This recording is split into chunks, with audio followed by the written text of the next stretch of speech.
大家好，我是星驰坊小沈。今天有一位车主跟我说，走那个烂路的时候，听见底下咯哒咯哒的响。我们来看一下是什么情况。好，我们来检查一下底盘。好，通过晃动发现方向机连接杆有点晃动，我们拆下来看看。今天我们所要用到的工具有电焊机、手刹轮、磨片、切片10个13的小套腿、快速扳手、一字螺丝刀一把。我们首先要把这个方向机连接杆的这个螺栓、横穿丝螺栓拆掉，把方向机螺栓拆掉。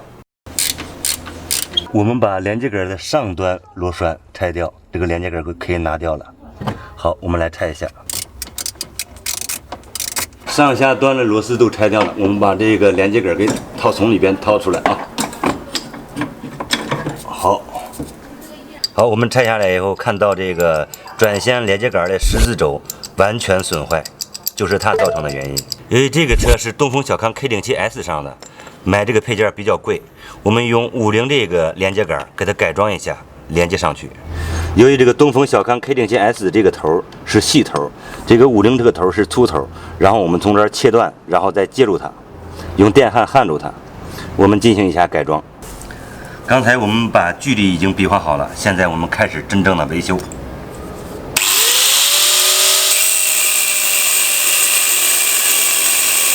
好，我们把所需要的上半部分和下半部分进行焊接。在焊接之前，我们要进行一次打磨，然后再焊接。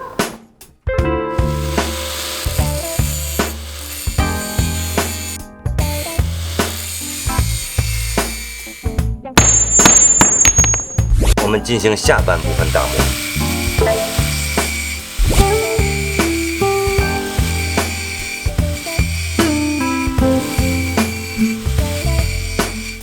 这样对焊。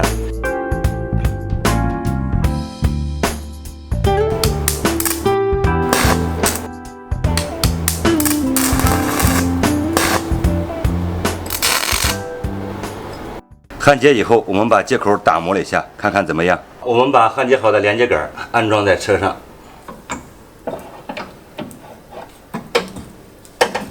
好，我们装回所有螺丝。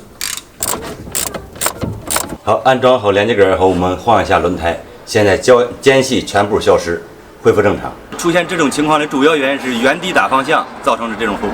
我们尽量避免这种不良习惯。本期节目到此就结束了，大家有什么问题和建议，在屏幕下方留言，咱们下期再见。